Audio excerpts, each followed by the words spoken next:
My sister humiliated me because she rented a luxury apartment while I lived in a small house, but she didn't know I owned her apartment. I grew up watching my parents choose my older sister over me in every important decision. It wasn't subtle. It was blatant, systematic favoritism that shaped my entire childhood. Birthday parties where hers had ponies and inflatable castles, while mine had a supermarket cake. Christmas mornings where her pile of gifts eclipsed mine 3-1. School supplies where she got everything top of the line and I got whatever was on sale. But the real turning point, the one that crystallized everything, came when I turned 18.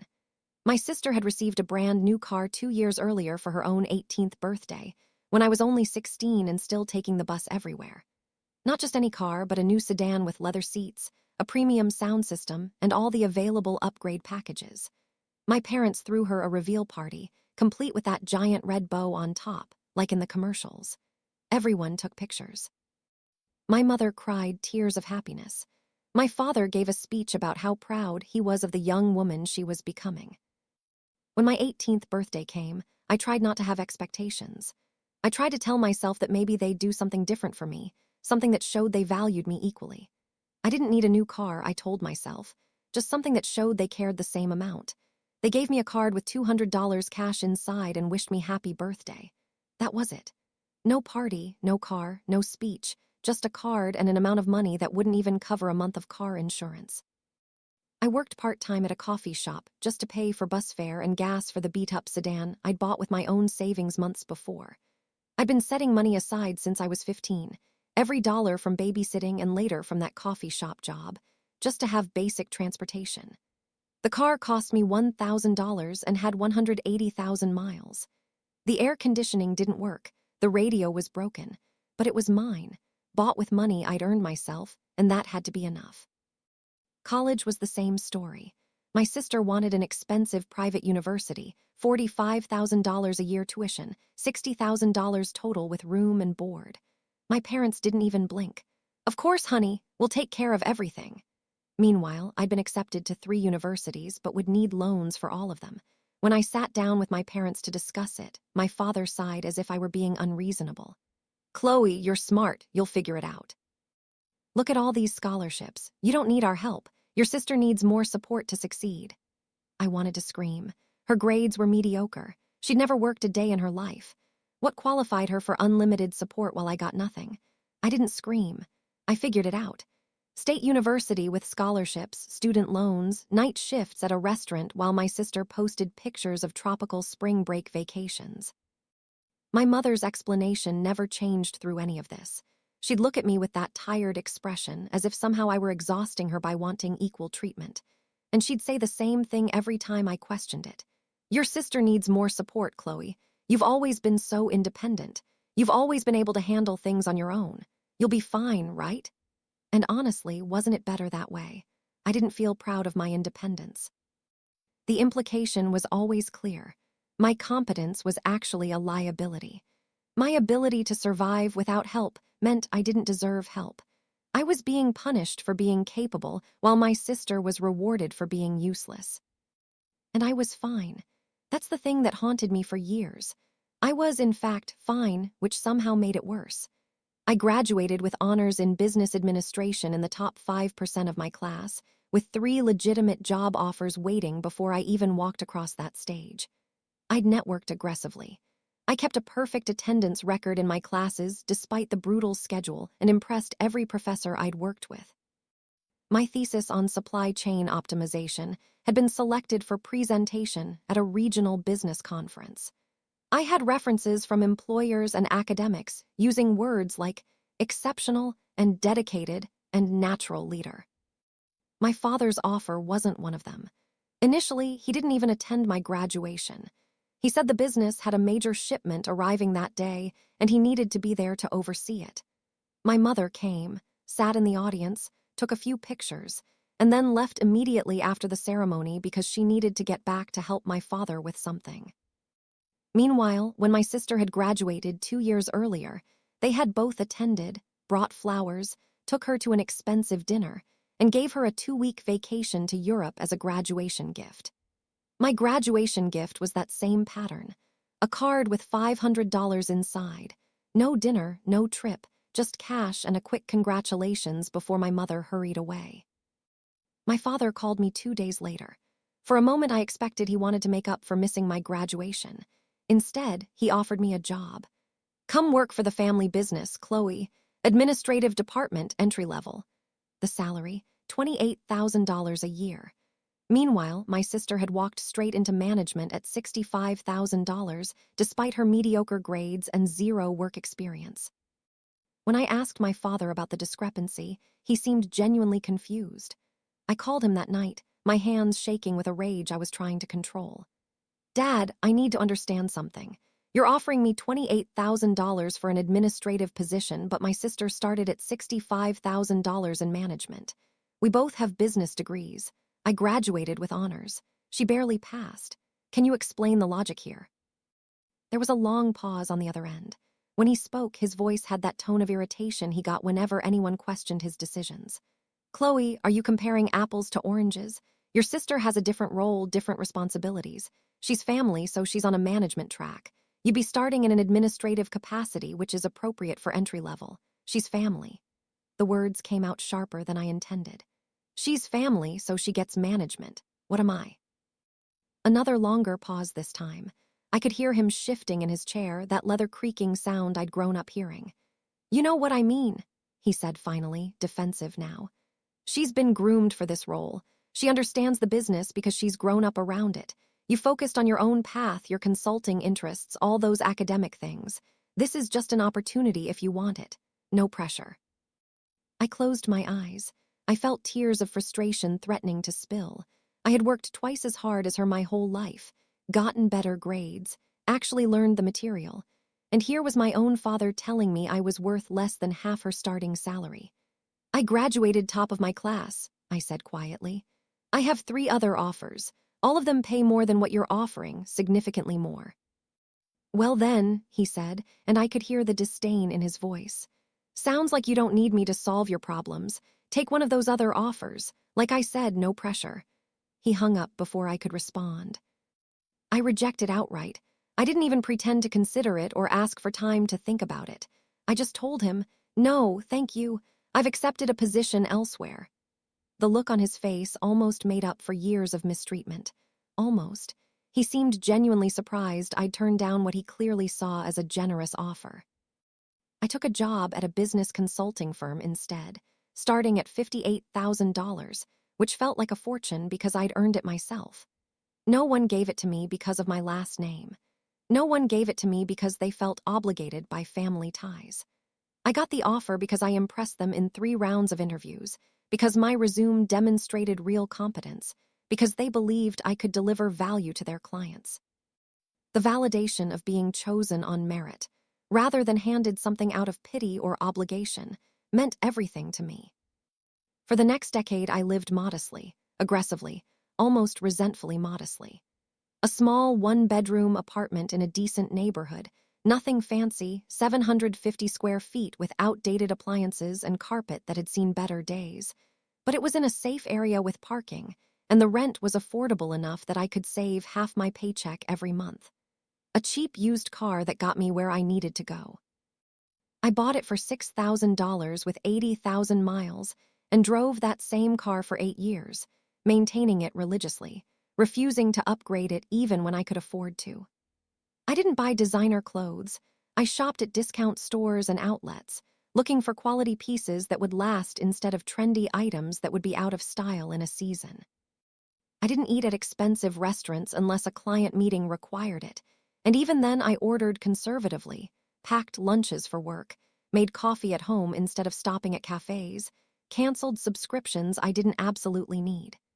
Every extra dollar went to savings and investments because I understood something my sister never learned, something my parents didn't teach her. Money you earn means something. Money you're given disappears like water through your fingers, and you never develop the skills to generate more. I invested in index funds and bond funds. I maxed out my retirement accounts. I built an emergency fund that could cover a year of expenses. I read books on personal finance and real estate investment. I attended free seminars on wealth building. I treated my financial education like a second job, because I knew no one was going to bail me out if things went wrong. There was no family safety net, no parents I could call if I lost my job or got sick or made a bad decision. I was completely on my own, and that meant I needed to be smarter and more prepared than everyone else. My sister, on the other hand, lived as if she had personally built the family business from the ground up, as if every dollar in the company bank account was there because of her brilliance and hard work. Designer handbags that cost $3,000 each. She had 6 of them by the time she was 25, displayed on a special shelf in her apartment like trophies. A luxury car she wrecked twice, both times while texting and driving, and which was replaced both times by our parents with newer models. The insurance premiums alone must have been astronomical, but our father just paid them without complaint. Dinners at steakhouses where she posted pictures of $100 bottles of wine and appetizers that cost more than my weekly grocery budget.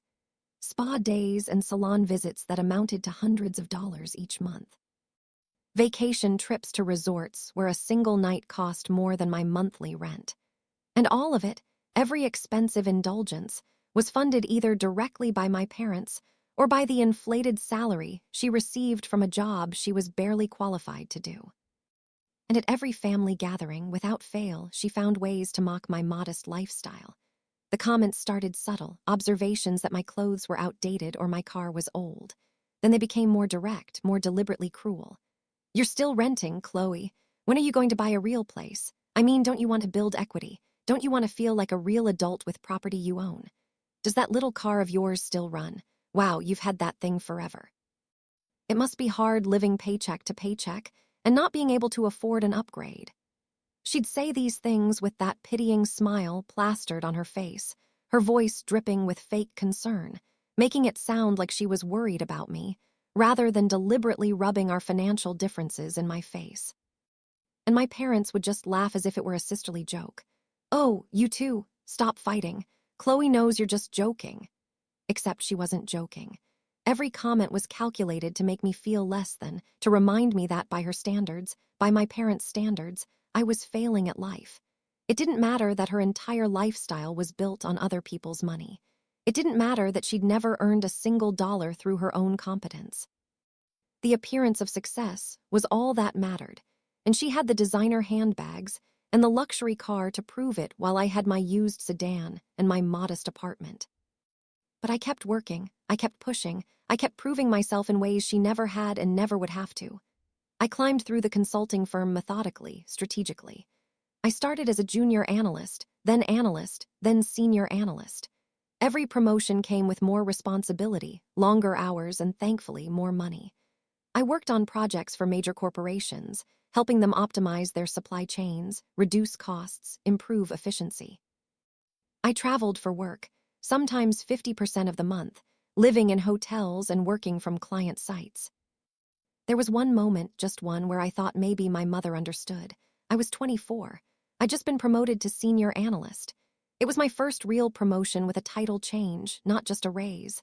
I was proud, genuinely, deeply proud of myself, and for some stupid reason I wanted to share that with her. I called on a Tuesday night. "Mom, I got promoted today, senior analyst." Silence, long enough to think the call had dropped. "Mom, you there?" "Yeah, I'm here," she said, and her voice sounded strange, tense. "Chloe, you'd be surprised if I said I always knew you'd be successful, wouldn't you?" My heart jumped. Was this finally it? Some acknowledgement of what she'd put me through?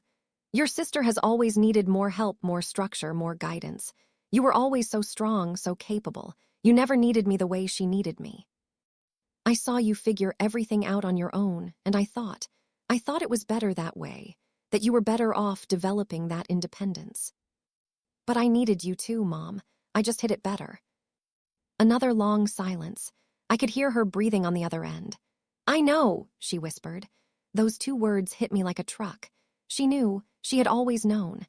This wasn't ignorance or distraction or being too overwhelmed to notice. This was a choice, a conscious, deliberate choice to prioritize one daughter over the other. "Then why?" I asked, my voice breaking despite my best efforts. "Why did you keep doing it?" Her voice changed. It hardened, went back to that familiar defensive tone. Because look at you now, Chloe. Look how successful you are, how independent, how strong. You didn't need our help and you still succeeded. That proves I was right. See, you were always going to be fine. I was silent. The understanding washed over me cold and final. She knew what she'd done. She'd known the whole time and convinced herself it was justified because I'd survived it. My success wasn't in spite of her neglect. In her mind, it was proof that her neglect was acceptable. I have to go, I said. Congratulations on the promotion, honey, she said, as if we just had a normal conversation. Your father and I are very proud. I hung up without responding. I didn't call her to share good news again for 5 years. Around this time, I started seeing a therapist, not because I thought something was wrong with me, but because a colleague mentioned it casually over lunch and something about it stuck. I was 27, working 60-hour weeks, sleeping poorly, and carrying a knot of anger in my chest that never fully loosened. And now I knew why. My mother had confirmed what I'd always suspected. I wasn't unloved because I was impossible to love. I was unloved because being capable made me convenient to ignore. The therapist's office was small and quiet. Her name was Dr. Ellis, and she had this way of listening that made you feel truly heard. After 3 sessions about work stress, she finally asked the real question. Tell me about your family, Chloe. I spent 45 minutes telling her everything. When I finished, she was quiet for a moment.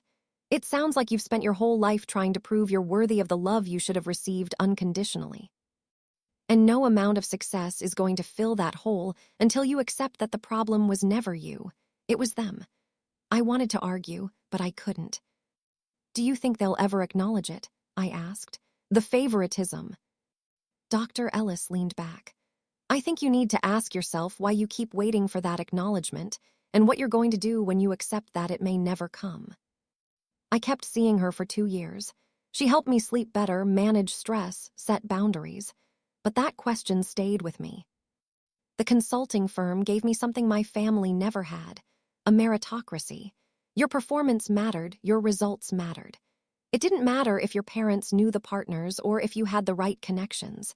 If you delivered value to clients, if you brought in new business, if you solved problems others couldn't solve, you were promoted. As simple as that. 3 years into consulting, I was recruited by a tech company. The salary was $85,000, a big jump. I took it. In 5 years, I'd been promoted 4 times through delivering consistent results. I implemented systems that cut delivery times by 20%. I renegotiated contracts, saving millions annually. I built high-performing teams. The work was brutal. Sometimes there were weeks where I slept 4 hours a night and lived on coffee and takeout. There were projects that consumed entire months of my life. There were moments I questioned if it was worth it, if climbing the corporate ladder at this pace was sustainable or healthy. Not everything went smoothly. When I was 29, I led a major automation project that was supposed to revolutionize our inventory management system. I'd pitched it to the executive team, gotten approval, assembled a cross-functional team, 6 months and $2 million in development. The system crashed during beta testing and corrupted 3 weeks of live data. The company had to revert to manual processes while we fixed it. My manager called me into his office, and I genuinely thought I was being fired. This is a serious failure, Chloe, the kind that ends careers. I sat there, exhausted, terrified, trying to figure out what I'd say to potential employers when they asked why I'd been let go from a company where I'd been promoted 3 times. But then he leaned back in his chair and asked me a question I didn't expect. What did you learn? I spent the next 20 minutes walking him through every mistake we'd made. The assumptions we shouldn't have made, the testing protocols we should have implemented, the backup systems we should have built. He listened without interrupting. Fix it, he said finally. You have 4 weeks to stabilize the system and another 2 months to prove it works better than what we had before. Don't make me regret giving you this chance. I worked 90-hour weeks for the next month. I barely slept. I lived at the office, but I fixed it. The system not only worked, it exceeded the original projections by 30%. That failure taught me more about leadership and resilience than any of my successes ever had. Still, there were times I questioned if it was all worth it. A year after the automation disaster, I led another major initiative consolidating 3 regional distribution centers into one massive facility. This time I was more careful, more thorough. I spent 6 months planning. The executive team wanted speed, but I held firm. Do we do this right or not at all? The consolidation went smoother than expected. 98% of employees were successfully relocated. The new facility was operational under budget and ahead of schedule. The savings exceeded projections by 40%. That's when I realized failure had made me better, more strategic, less worried about impressing people, more focused on delivering results. But whenever I doubted, I remembered being 18 watching my sister get that car with the bow on top. I remembered my father offering me that insulting job. I remembered my mother telling me I'd be fine, as if being capable meant I didn't deserve support, and I pushed harder. By the time I was 32, I was a regional director making $120,000 a year. Not billionaire money, not even close. Not the kind of money that makes headlines or turns heads in Silicon Valley, but it was real money I'd earned through real competence, through years of delivering value, through proving myself over and over in ways my sister had never been required to. And that's when I decided it was time to invest in property. I'd been researching real estate markets for 2 years at that point, reading books, following market trends, analyzing neighborhoods and property values. I'd saved diligently, living far below my means even as my salary increased, while my peers were upgrading their lifestyles with every promotion, buying new cars and designer clothes, and eating out constantly. I was still driving that same cheap used car and living in that same modest one-bedroom apartment. People thought I was cheap or weird. I didn't care, I had goals. I bought my first property when I had $75,000 saved. A 2-bedroom condo in an up-and-coming neighborhood for $480,000. The mortgage would be $2,800 a month. It had covered parking, a gym, a decent kitchen, and a view of the city's skyline. I lived there for 3 years. I furnished it carefully. I learned to cook. I hosted small dinners. I finally felt like I was building a life that was mine. When I turned 35, I got another promotion. Senior regional director at $155,000. I bought a house in a suburban neighborhood, 3 bedrooms, small yard, 2-car garage, $550,000. I kept the condo as a rental property instead of selling it. I hired a property management company to handle everything. The first tenant was a retired teacher who had just moved to the city to be closer to her daughter. Mrs. Wilkins, 72 years old with bright eyes and the kind of warmth I'd always craved. She taught high school English for 40 years. Her husband had passed away 2 years earlier. Mrs. Wilkins was the ideal tenant. She paid $2,700 a month on time every month. She kept the place immaculate. She occasionally left little gifts outside my door when I lived nearby. Homemade cookies, a plant she thought would brighten my office, small kindnesses I wasn't used to from anyone. She stayed for 4 years total before she decided to move in with her daughter's family. When she gave notice, I had to decide what to do with the property. The market had changed significantly in those 4 years. Similar units in the building were now renting for between $2,800 and $3,000 a month. Property values had jumped 30%. I listed the condo for $3,000 a month. It was a big jump from what the teacher had been paying, but it was market rate for the area and the building's amenities. I worked with the same property management company to handle everything. They took quality photos, wrote a professional listing, and handled all inquiries and showings. I remained anonymous as the owner, preferring to let them handle all the details. It was just easier that way, less personal drama if something went wrong with a tenant, more professional. That's when fate handed me the most perfectly timed opportunity I could have ever imagined.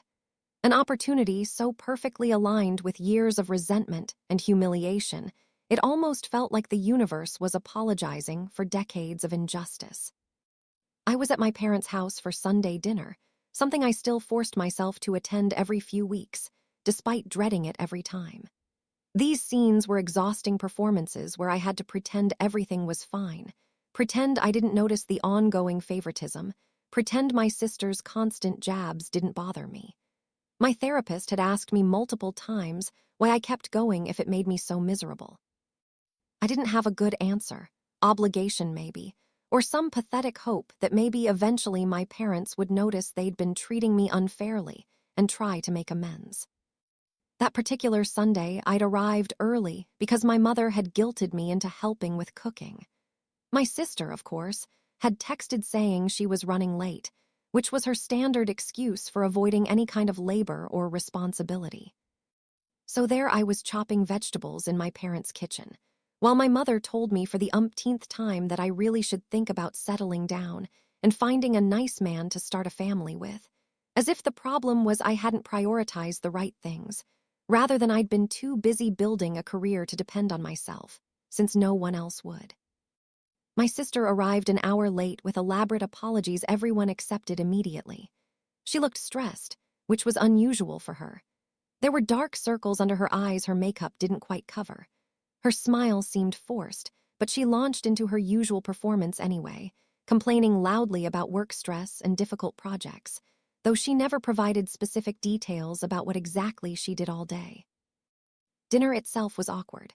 My sister was quieter than usual, picking at her food, checking her phone constantly. My father looked tired, older somehow.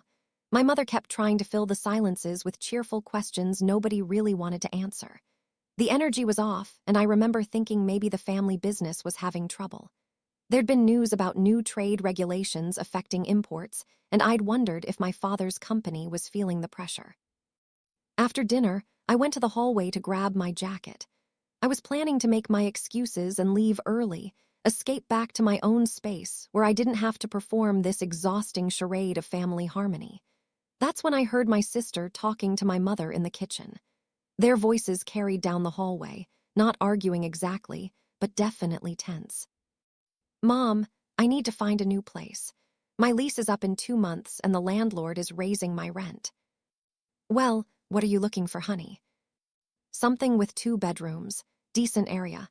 I can't afford anything crazy, but I need something cute enough for my image, you know." I froze in the hallway with my jacket half on. My sister needed an apartment. I had an apartment. An apartment she'd never connect to me because it was owned through an LLC for liability reasons. The idea hit me all at once, so perfect it almost made me laugh out loud. I said nothing that night. I finished putting on my jacket, said polite goodbyes. I drove home, but my mind was already working. The next week I created a fake social media profile, generic name, stock photos. I made it look like someone in my sister's social circle, someone she'd gone to college with but wasn't super close to. I spent 2 days building the profile, adding mutual friends carefully, making it look authentic. Then I started posting pictures of my condo from angles that showed the best features. The view, the modern kitchen, the building amenities. I tagged the location, mentioned in the captions how much I loved my new place, how lucky I was to find something so perfect. 2 bedrooms, covered parking, gym in the building, amazing location. And then the critical post. Have to move for work. If anyone is looking for a place, there's another unit in my building that will be available. 2 beds, 1 bath, parking, gym, everything. Market rate is like $3,200, but I heard they might do $3,000 for a quick lease. DM me if you're interested. I tagged the location, made it public. I waited. It took less than 24 hours. My sister commented, "OMG, this looks amazing. Can you send me details?" I replied with a link to the property management company's listing. Professional, helpful, just a college acquaintance doing a favor. 2 days later, she contacted the property management company directly. I'd already called them with specific instructions. If someone named sister's name calls about the 2-bedroom unit, treat her like a priority client. Make her feel special. Offer her the promotional rate. They called me when she scheduled a viewing. "Your priority client is coming tomorrow." "Perfect," I said. "Give her the full treatment." She signed the lease 3 days after the viewing. The property manager called me almost laughing. She was so excited. She kept saying how lucky she was to find something so perfect in her budget. She signed without even trying to negotiate. The background check showed she was making $95,000 a year at our father's company. $3,000 a month was tight for her, but manageable if she wanted to maintain a certain image, which of course she did. She never asked who owned the building. She never thought to check beyond the company name on the paperwork. She just signed her name on that lease and handed over first month's rent, last month's rent, and the security deposit. I'm your landlord now, I thought, looking at the signed lease. You just don't know it yet. The next family gathering was entertaining in ways no one else at the table could understand. My sister announced her move with the kind of fanfare usually reserved for major life achievements. I found the most amazing apartment, she gushed, showing everyone pictures on her phone. 2 bedrooms, covered parking, gym, amazing location. It's in this really exclusive building. I had to jump on it before someone else grabbed it. My mother practically beamed with pride. That's wonderful, honey. See, Chloe, your sister knows how to invest in herself. Maybe you should think about upgrading from that little rental you're in. I just smiled and drank my wine, thinking about how every word of praise they gave her was actually praise for my business decisions, my investment strategy, my property. They were celebrating me without knowing it. 2 weeks later, my sister invited me over for dinner at her new place. I knew exactly what this was. This wasn't about sibling bonding or making amends. This was about rubbing her perceived success in my face, about showing me everything she had that I supposedly didn't. I almost declined, but curiosity won. I wanted to see her showing off my own condo to me, completely unaware. It was even better than I'd imagined. She gave me the full tour, pointing out features as if she'd designed them personally. Look at this kitchen, Chloe. Granite countertops, stainless steel appliances. This is what quality looks like. And the view from the balcony, I mean, you probably can't see this kind of view from wherever you're living. She said it with that same pitying smile, that condescending tone that implied I was failing somehow at life while she was thriving. I nodded, making appropriate comments while internally calculating that she had just paid me $3,000 for the privilege of insulting me in my own property. Every month, like clockwork, the rent money flowed from her account to mine. She thought she was living her best life. I knew she was funding mine with her money while she remained completely oblivious. The social media posts started immediately.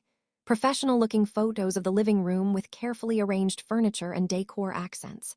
Sunset shots from the balcony with wine glasses in the foreground. Captions about, so grateful for this beautiful space, and living my best life in the city. Her friends commented with heart emojis and congratulations. My mother shared every post proudly. I watched it all unfold with quiet satisfaction. She was paying me to provide the backdrop for her performance of success. The irony was delicious. 6 months into her lease, everything changed.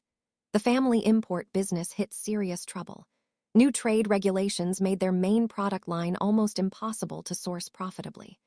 Competition from bigger companies with better infrastructure squeezed their margins, and years of my father's questionable management decisions finally caught up with him. He'd kept my sister on the payroll, even though she contributed essentially nothing of value, and now he could no longer afford that luxury. I found out through my mother's worried call. The business is struggling, Chloe. Your father has had to let people go. It's been very stressful. She didn't mention my sister specifically, but I knew. I'd seen the company's public filings. They'd cut 30% of their workforce. There was no way my sister's made-up management position survived those cuts. Sure enough, at the next family gathering, my sister was quieter than usual. No announcements, no showing off. She picked at her food and avoided eye contact. My father looked 10 years older, and my mother kept trying to fill the awkward silence with cheerful questions nobody wanted to answer. Finally, during dessert, the truth came out. The company had to make some tough decisions, my father said, looking at his plate instead of at my sister. We had to restructure. Your sister's position was eliminated. My sister's face went red, but she tried to maintain her composure. It's fine, she said in a tight voice. I'm already looking at other opportunities. Lots of companies would be lucky to have someone with my experience. Except she had no experience. She had a job title our father had invented for her, and 7 years of doing essentially nothing while collecting a paycheck. No real skills, no real achievements, just nepotism and a resume full of vague responsibilities she'd never actually fulfilled. Within a month, reality hit her hard. She applied to dozens of positions and got rejection after rejection. The few interviews she got went nowhere because she couldn't answer basic questions about her supposed experience. She finally took what she could get an administrative assistant role at a mid-sized firm, making $45,000 a year, less than half her previous salary. The math was simple and brutal. $45,000 annual salary meant roughly $3,000 a month after taxes. The rent alone was $3,000. She couldn't afford it, not even close. The property management company called me when the first month's rent didn't come on time. "Your tenant hasn't paid," they informed me. "We should send a late notice." I felt a small flutter of something that might have been sympathy. She was still my sister, after all. Maybe I should tell her the truth, offer her a break, help her through a tough time. Family was supposed to mean something, right? Then I remembered her face at that dinner in the condo. The condescension, the mockery, the way she'd looked down on me while standing in a space I owned, paid for with money I'd earned through real work. The sympathy evaporated. "Give her an extension," I said. 2 weeks, see if she can sort it out." 2 weeks passed with no payment. The property manager called again, more insistent this time. "We need to start eviction proceedings or work out a payment plan. What do you want to do?" "Give her another month," I said. I wanted to see how far she'd let this go before asking for help, before swallowing her pride and admitting she was in trouble. She lasted 5 months, 5 long months of non-payment, racking up debt at $3,000 per month, plus late fees the property management company added automatically per the lease terms, $15,240 in total. The entire time, she didn't call me once. She didn't reach out to her older sister for help or advice. She didn't admit to anyone in the family she was struggling financially. Instead, she started selling things. I heard through my mother that my sister had suddenly gotten very into minimalism. "She's selling some of her designer handbags," my mother said proudly. "Says she wants to simplify her lifestyle." I knew better. That wasn't maturity, that was desperation. I started paying attention to her social media. The cracks were there if you knew where to look. Posts about minimalism and capsule wardrobes, pictures of home-cooked meals instead of restaurants. She'd canceled her gym membership. The social media posts about the apartment continued, but she was recycling old photos, maintaining the illusion while quietly dismantling her life. Through Carolina, I heard she'd been pawning jewelry and selling designer bags at consignment shops for 30 cents on the dollar. She downgraded her car and parked it blocks away so no one would see it. She was drowning and was too proud to admit it to anyone. Part of me felt bad for her. This was my sister. We'd grown up together, but mostly I just felt satisfied. She'd spent years making me feel small, and now she was learning what it really felt like to struggle. This was karma, finally catching up. Then I got the text. After 5 months of silence, after 5 months of pretending I didn't exist except as an object of pity at family dinners, she reached out. "Hi, Chloe," the message read, and I could hear her voice in my head as I read it, that falsely casual, falsely friendly tone she used when she wanted something but didn't want to admit she wanted something. "I know we haven't been as close as we should be lately. I've been thinking a lot about that.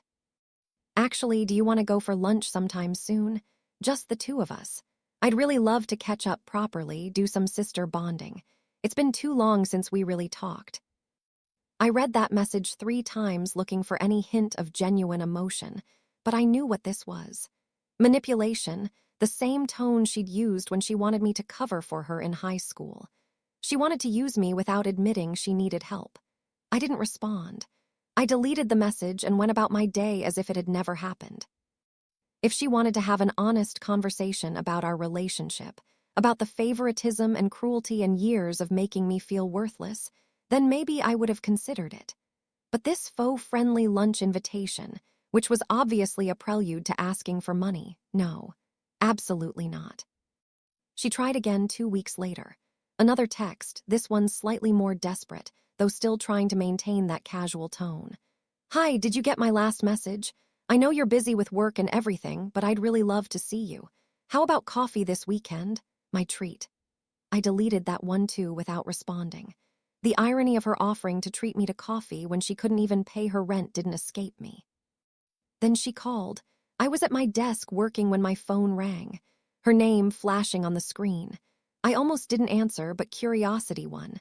I wanted to hear how she'd play this. "Chloe, oh my God, I'm so glad you picked up. Her voice was bright, almost frantic. "I've been trying to reach you for weeks." "I know," I said flatly. "I've been busy." "Sure, of course. You're always so dedicated to your work. That's actually what I wanted to talk to you about. I've been thinking a lot lately about family, about us, about how we've grown apart. And I miss you, Chloe. I miss my sister." The word sister came out with that little crack in her voice as if she were fighting back tears. It would have been convincing if I didn't know her so well. "What do you want?" I asked. A pause, then that laugh, the nervous one she used when she was caught off guard. "Why do I have to want something? Can't I just want to reconnect with my sister?" "You've never wanted to just reconnect before, Chloe." "That's not fair. I know we haven't always been close and maybe that's partly my fault, but I'm trying here. I'm really trying to be better, be a better sister, a better person." "Uh-huh." Another longer pause. This time I could hear her breathing. I could practically feel her recalibrating her approach. "Look, I'll be honest, things have been tough lately. Work has been stressful, money has been tight. I just thought maybe we could help each other out, be there for each other like sisters should be." There it was, the request dressed up in family platitudes. Help each other out. How exactly? "I don't know, just support. Emotional support. And maybe if you had any advice on budgeting or finding deals or something. You've always been so good with money." I wanted to laugh. She wanted budgeting advice from me while living in my condo and owing me $15,000. "I don't have advice for you," I said. "Oh, well, maybe we could do lunch anyway, just to talk. I could really use someone to talk to right now." "I'm not interested," I said, and then I hung up. She didn't call back. Another month passed, 5 months of non-payment, now $15,000 in debt. The property management company was insistent. "We really need to move forward with eviction proceedings. This is a significant financial loss, and we have other potential tenants interested." I told them to prepare all the documentation, lease agreement, payment history, formal eviction notice. I wanted everything legally bulletproof, and I wanted it ready for a specific occasion. The annual holiday family dinner was approaching. The one event where everyone attended, extended family included, all gathering at my parents' house for an elaborate meal and forced cheer. My sister would be there, my parents would be there, aunts, uncles, cousins, the full audience. A week before the dinner, Carolina asked to meet me for coffee. My cousin had always been different from the rest of the family. She worked as a social worker, dealt with real problems every day, and had this way of cutting through the nonsense that I appreciated. We met at a coffee shop halfway between our apartments. She got straight to the point. "I know what you're planning to do," she said, stirring her coffee without looking at me. I kept my face neutral. "What am I planning to do?" "Come on, Chloe. Your sister has been secretly selling everything she owns. She lost her job months ago. She's drowning and you own the apartment she's living in. I'm not stupid." "How did you know about the apartment?" "Property records are public. I looked it up after she mentioned the building name. The LLC traces back to you if you know where to look." She took a sip of her coffee, buying time. "And I think you're going to drop this bomb at the family dinner next week. Maximum humiliation, maximum impact." She wasn't wrong. I met her eyes. "She deserved it," I said. Carolina leaned back, studying me. "She deserved it. Yes, absolutely. What they all did to you for years was wrong. I saw it, I called it out when I could, but nobody listened to me either. But Chloe, do you need to think about whether this is really going to make you feel better or just make you feel more alone?" "I'm already alone," I said. "I've been alone my whole life while surrounded by family who treated me like I was disposable." "I know," she said. "But there's a difference between setting boundaries and going for the jugular. You can walk away quietly and build your life, or you can burn it all down on your way out. Both are valid. I just want to make sure you know which one you're choosing." "She's lived in my condo for 18 months, I said, my voice hard. "For 18 months, she's mocked me and looked down on me while I was literally funding her lifestyle, while I was paying her bills without her knowing. She deserves to know exactly who's been keeping a roof over her head." "Okay," Carolina said simply. "Then do it. I just wanted to make sure you'd thought it through, that you're ready for what comes next." "What is it?" "They'll make you the villain. Your parents will paint you as cruel and vengeful. Your sister will play the victim. Everyone will forget the decades of mistreatment and only remember the moment you exposed her. Are you ready for that?" I thought about it. I really thought about it. Then I nodded. "Yes, because I'll know the truth and that's enough." Carolina smiled, just a little. "Good, then I'll be there to see it. Someone should witness this who actually understands why you're doing it." We finished our coffee talking about other things, her job, my career, normal cousin things, but I felt lighter after that conversation. Someone saw me, someone understood, even if it was just one person. That was more than I'd ever had before. Perfect. I arrived at the dinner with a leather portfolio under my arm. No one paid it any attention. They were too focused on the food, on catching up, on maintaining the facade of family harmony. My sister was there looking thinner and more stressed than I'd ever seen her, but she put on her usual performance, laughing too loudly at jokes, dominating conversations, steering every topic back to herself. She'd been quiet during dinner, which was unusual for her. I noticed the tension in her shoulders, the way she pushed food around her plate instead of eating. She was drowning in stress and debt and probably hadn't slept properly in weeks. But after dinner, something shifted. Maybe it was the wine, maybe it was the audience of relatives watching, maybe it was simply her default setting of attacking me whenever she felt insecure. Whatever the reason, she found her voice again. She stood up during dessert and raised her glass as if making a toast. "I just want to say how grateful I am for everything I have," she announced, smiling around the table. "My amazing apartment in that beautiful building, my career, my life. It's important to appreciate your blessings, you know." Then she turned to me directly, and I saw the malice in her eyes. "Speaking of which, Chloe, what have you been up to lately? Still in that same little rental? I keep meaning to ask what you even have to show for all those years of work. I mean, I have my place in that beautiful building downtown. What do you have?" The table fell silent. Some people shifted uncomfortably. My mother shot my sister a warning look that she completely ignored. My sister was smiling, waiting for me to shrink, to make excuses, to feel small like she'd made me feel my whole life. I looked at my mother for just a second. She looked tired, older. Part of me, some small part that remembered being a little girl who just wanted her mother's approval, considered letting it go. Just walking away, being the bigger person, forgiving decades of favoritism and cruelty, because that's what family is supposed to do. Then my sister laughed.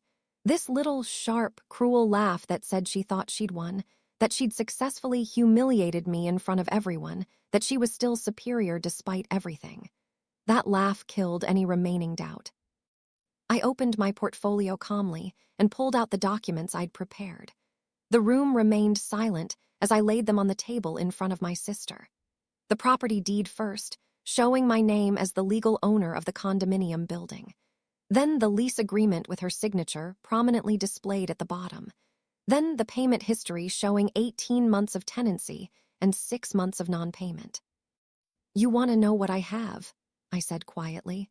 "I have the apartment you've been living in for the past year and a half. I'm the owner. You've been paying me $3,000 a month to live in my property. Well, you were paying me. You stopped 6 months ago." My sister's face went from confident to confused to horrified in about 3 seconds. "That's not," she began, but I kept going. "The property management company contacted me when you missed your first payment. I gave you extra time. I thought maybe you were going through a rough patch. Then 1 month turned into 2. 2 turned into 3. Now you owe me over $15,000 in back rent, and you've been living in my apartment for free for half a year while posting pictures on social media pretending everything is perfect." I pulled out my phone and turned up the volume. Then I called the property management company on speakerphone. The manager answered professionally. "Miss Chloe, how can I help you?" "I need you to proceed with the eviction paperwork we discussed," I said clearly, making sure everyone at the table could hear.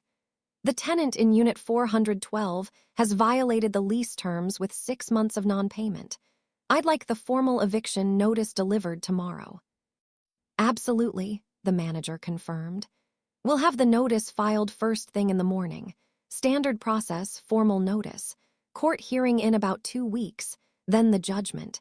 She'll have roughly 30 days total before the sheriff executes the eviction. Thank you, I said, and I ended the call. The silence at the table was complete. My sister's mouth was opening and closing, but no sound came out. Other relatives were looking at the documents, at her, at me, trying to process what they'd just witnessed. My Aunt Linda, my mother's sister, broke the silence first. Her voice came out strangled, confused. Wait, you own her apartment? How long have you known she was living there? Since before she signed the lease, I said calmly. I set it up. The implications of that settled over the table like a fog. I had set a trap for my sister. I had deliberately let her rent my property without telling her. For a year and a half, I'd collected her rent money while watching her mock me for not owning property. My Uncle Tom, who had always been loud about family loyalty, cleared his throat. Now, Chloe, I understand you're upset, but this seems a bit calculated. Don't you think you're taking this too far? I turned to him. Uncle Tom, when was the last time you asked me how I was doing? When was the last time anyone at this table showed interest in my life, unless it was to compare me unfavorably to my sister? He opened his mouth, then closed it, unable to answer. My father found his voice first, though his face had gone pale. Chloe, surely we can work something out. She's your sister. This is family business. Can we work out a payment plan or something? I cut him off, looking directly at him. You don't get to play the family card now. Not after a lifetime of treating me like I didn't matter. Not after you gave her everything and me nothing. Not after you let her mock me at every opportunity while you smiled and called it jokes. She wanted to know what I have. This is what I have. Property, investments, success I built myself. And I'm done pretending decades of your favoritism didn't happen. My mother tried next, her voice trembling. Chloe, please, sisters shouldn't treat each other this way. You need to forgive and move on, be the bigger person here. I laughed, and it came out harsher than I intended. Be the bigger person. I've been the bigger person my whole life. I was the bigger person when they bought her a car and told me to keep taking the bus. I was the bigger person when they paid for her private university and told me scholarships existed for a reason. I was the bigger person when she got a management position handed to her while I was offered a phone-answering job at poverty wages. I was the bigger person every time she mocked my life choices while living off their money. I'm done being the bigger person. My sister finally found her voice, and it came out as a desperate plea. Chloe, I'm sorry. Okay, I'm sorry for everything. Please don't do this. I have nowhere to go. I can't afford. She stopped, realizing she was admitting defeat in front of everyone. You can't afford the apartment you were bragging about 2 minutes ago, I finished for her. I know, I've known for 6 months. You lost your job. You're making $45,000 a year now doing admin work. You can barely afford groceries. That's why you've been selling your designer bags at pawn shops. I know everything. One of my cousins, Carolina, who had always been kind to me even when others weren't, let out a low whistle.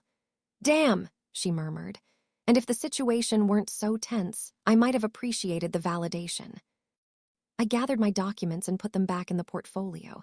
Then I stood up and addressed the table one last time. This is the last family dinner I will ever attend. I'm done with all of this. The favoritism, the mockery, the expectation that I should just accept being treated like I matter less. I'm done. Don't call me. Don't text me. Don't show up at my house. We are not family anymore. You made that decision a long time ago. I'm just finally accepting it. I walked out. No one followed me. No one called out. I got in my car and drove home to my real house, the one I'd bought with money I'd earned, and I didn't look back. The eviction was processed legally and efficiently. The formal notice was delivered. 2 weeks later, the court hearing happened. My sister didn't even show up to contest it. The judgment was quick. Another 2 weeks after that, with the sheriff's eviction notice in hand, my sister finally moved out. I heard through Carolina, who messaged me despite my instructions not to contact me, that my sister had moved into a roommate situation in a bad part of town. She'd found a job paying minimum wage and was working 40 hours a week just to pay rent for a single room with a bathroom shared between 4 people. My parents tried to help her, but their own financial situation was precarious after the business struggles. They couldn't afford to support her the way they had before. The money well had run dry. I listed the condo again 2 weeks later. A young professional couple signed a lease within 3 days, paying 6 months up front because they were relocating for work and wanted security. They were respectful, responsible tenants who treated my property well and paid on time every month. I blocked my parents' numbers, blocked my sister, blocked most of the extended family except for Carolina, whom I explicitly told I didn't want updates about any of them. "I'm not interested in reconciliation," I told her during one of her calls trying to build bridges. "I'm not angry anymore, I'm just done. There's a difference." Sometimes old photos would pop up in my cloud storage memories, photos from childhood where we looked happy together. For a moment, usually late at night, I'd wonder if I'd made the right choice. Then I'd remember sitting at that table while my sister mocked me in my own condo. Decades of being second best. My mother's voice, "I know." She had always known. I'd close the photos and move on. A few months after the eviction, my mother tried to reach out through Carolina one last time. She wanted Carolina to tell me my sister was really struggling, that my parents were worried, that maybe I could find it in my heart to help family in need. Carolina delivered the message reluctantly. Then she added her own opinion. "For what it's worth, I think you made the right choice. What they did to you your whole life wasn't okay. You don't owe them anything." I appreciated her saying it, but I didn't need the validation anymore. I'd already made my peace with my decision. "I'm not going to help," I told Carolina. "And I'm not going to change my mind. They made their choices. I'm making mine." 2 weeks later, Carolina called again. Her voice sounded different this time, firmer, more resolved. "Chloe, I need to tell you something. I'm done too." "What do you mean?" "I mean I'm cutting them off. My parents, your parents, all of them. I've been the family mediator for 10 years, the one trying to keep everyone together, the one making excuses, the one pretending everything's fine when it's not. And I'm tired." "What happened?" "My mom called me yesterday. She wanted me to convince you to help your sister. She said you were being cruel and vindictive, that family is supposed to forgive, that you were destroying the family." I let her finish, and then I told her no. I told her if she wanted to talk to you, she could call you herself, that I wasn't going to be the go-between anymore, that what they did to you was wrong, and everyone knew it was wrong and nobody had the courage to say it. "What did she say?" "She hung up on me. Then my dad called an hour later and said I was disappointing them, that I was choosing you over family. I said you are family. And he said, 'You know what I mean.'" Carolina's voice cracked slightly. "So yeah, I'm done. I spent 10 years trying to fix something that was never mine to fix, trying to keep the peace in a family that didn't want peace. They wanted compliance. You showed me it's possible to walk away, that you don't have to set yourself on fire to keep other people warm." "Carolina, no." "Let me finish. Thank you. Thank you for showing me that boundaries matter more than biology, that you can love people and still refuse to let them hurt you. I needed to see someone do it first. You gave me permission." I felt something loosen in my chest, something I hadn't realized was still tight. "You're not alone in this," she said softly. "I know you're fine being alone. You've proven that, but just so you know you're not. I'm here, not as a bridge to them, just as someone who sees you, really sees you." "Thank you," I said quietly. "That means more than you know." We talked for another hour after that, about everything and nothing. About her work, about a guy she was seeing, about the new coffee shop near her apartment. Normal things, family things, but the family we had chosen to be for each other, not the family we'd been assigned. That conversation became a pattern. Carolina and I talked every few weeks. We got dinner together once a month. She was the only one from that entire toxic ecosystem who made it into my new life. Not by blood, because she chose me and I chose her back. That was the last conversation about my family I had with anyone who knew them, except Carolina, and with her we didn't talk about them, we talked about us. I moved on, built my career higher, made more investments, bought a second rental property, made friends who chose me because they valued me. Sometimes people ask if I have siblings. I tell them no. It's simpler than explaining that sometimes the healthiest thing you can do is walk away from people who will never see your worth. I don't regret what I did, not the revenge, not the eviction, not the permanent separation. My sister taught me that success isn't about what you're given, it's about what you build.